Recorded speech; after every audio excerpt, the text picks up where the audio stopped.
Mirac hədisində Allah Mütəal deyir ki, Peyğəmbərə deyir də bunu. Bəzi bəndələrim var, onlardan sual soruşaram. Deyərəm ki, filan şey necə? Deyərlər ki, ilahi bilmirəm. Mən səndən başqa heç nə bilmirəm. Deyir, mən də ona deyərəm ki, düz deyirsən.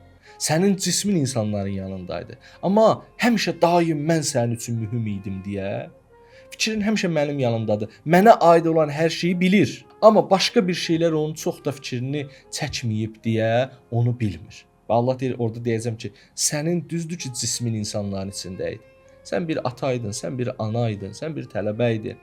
İnsanların içində öz işini görürdün, amma ruhun mənim yanımdaydı həmişə. Həmişə mənlə idi.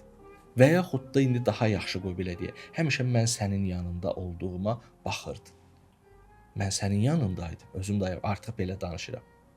Mən səninlə idim, yəni özüm burada, ruhum da Allahın yanındaydı, belə fikirləşməyə.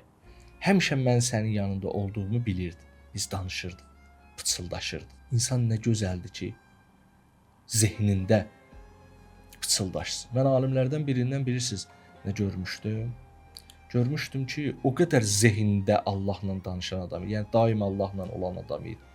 Mən onun bir dəfə zikrini gördüm. Gördüm zikir deyəndə ağzı tərpənmir. Məsələn, salavat deyirdi, onun dodağı tərpənmirdi. Dodaqları dayanmışdı. Gördüm ki, amma təsbehin dənələrini çəkir. Bilirsiniz nə edirdi o? Zehni ilə, beyni ilə, qəlbi ilə salavat deyirdi. Xanım Zəhranın zikrini belə eləyirdi.